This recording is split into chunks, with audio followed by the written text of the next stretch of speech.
یہاں پر کچھ لوگوں کے واقعات ہیں جو اس وقت آپ کو میں سنانا چاہوں گی. کچھ ایسی کہانیاں ہیں جس میں ہم سب کے لیے کچھ سبق ہے. پہلی ہے ام محمد کی کہانی ہے. یہ 40 سال کی میچور خاتون ہے. یہ لکھتی ہے کہ میں اپنے شوہر کے ساتھ ایک معقول زندگی گزار رہی تھی. ہم میں بہت قربت یا ہم آہنگی نہیں تھی، یعنی اتنی انڈرسٹینڈنگ نہیں تھی، اور میرے شوہر کی شخصیت میں وہ مضبوطی نہیں تھی جو کسی عورت کے لیے پرکشش ہوتی ہے. مگر اس کے اچھے اخلاق کی وجہ سے میں یہ ساری باتیں نظر انداز کر دیتی تھی.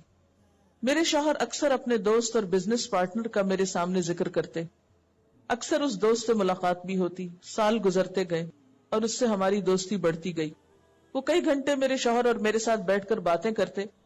میں نے اسے اچھی طرح جانا تو اسے پسند کرنے لگی، اور یہ احساس بھی ہونے لگا کہ یہ پسند دو طرفہ ہے. جیسے جیسے اس شخص کی عزت میری آنکھوں میں بڑھتی گئی، میرے شوہر کا مقام میری نگاہوں میں گرتا گیا. مجھے اپنا شوہر بہت برا لگنے لگا، اور یہ افسوس ہوتا کہ یہ شخص میری زندگی میں پہلے کیوں نہیں آیا تھا. ایک دن اس نے مجھ سے اپنے جذبات کا اظہار بھی کر دیا. حالات اتنے بگڑ گئے کہ میں نے طلاق کا مطالبہ کر دیا، اور میرے شوہر نے مجھے طلاق دے دی. اس کے بعد وہ بالکل بکھر گیا، اور میرے بچے بھی. اس سے بھی بری بات یہ ہوئی کہ اس شخص کی زندگی میں بھی مسائل کھڑے ہو گئے. اس کی بیوی کو میرے بارے میں پتا چل گیا تو اس نے بہت ہنگامہ کیا، اور ان کی شادی شدہ زندگی بھی خطرے میں پڑ گئی. آج میں زندگی میں ہر خوشی اور امید کھو چکی ہوں. ہم دونوں کی شادی شدہ زندگیاں برباد ہو چکی ہیں، اور ہم کبھی اکٹھے بھی نہیں ہو سکتے. یہ سٹوری لی گئی ہے www.islamqa.com. شیخ محمد صالح المنجد نے یہ واقعہ بیان کیا ہے. ان کے پاس کسی عورت نے اپنا واقعہ بھیجا ہوگا. یہ ریفرنس اس لیے دے رہی ہوں کہ آپ یہ نہ سمجھے کہ میں نے کوئی اپنے پاس سے کہانی گھڑ لی. اصل بنیادی چیز یہی ہے کہ انسان کے اندر ایک کمپیرزن کی حص ہوتی. ہر شخص کی زندگی میں کہیں نہ کہیں کچھ کمی ہوتی. کہیں مال کی کمی ہے، کہیں بچوں میں کوئی کمی ہے، کہیں شوہر میں کچھ کمی ہے.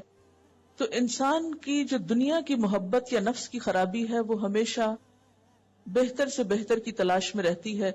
جتنا بھی مال مل جائے اس سے زیادہ، جتنے بھی اچھے اللہ تعالیٰ رشتے دے، لوگ دے، ان سے آگے بڑھ کر، یعنی نگاہوں کا کہیں قناعت پسند نہ ہونا، یہ سب کچھ اس کی خرابی کا سبب بنتا ہے. اور پھر اگر ایک عورت کا دوسرے لوگوں سے زیادہ رابطہ نہیں تو پھر صبر اور قناعت کی کیفیت بہتر ہو سکتی ہے. چھوٹی موٹی کمی کوتاہی پہ انسان درگزر کر لیتا ہے، لیکن جب فری مکسنگ شروع ہوتی ہے تو پھر انسان کو اپنی محرومیوں کا احساس زیادہ ستانے لگتا ہے، اور نتیجتاً انجام وہ ہوتا ہے جو ابھی آپ نے سنا.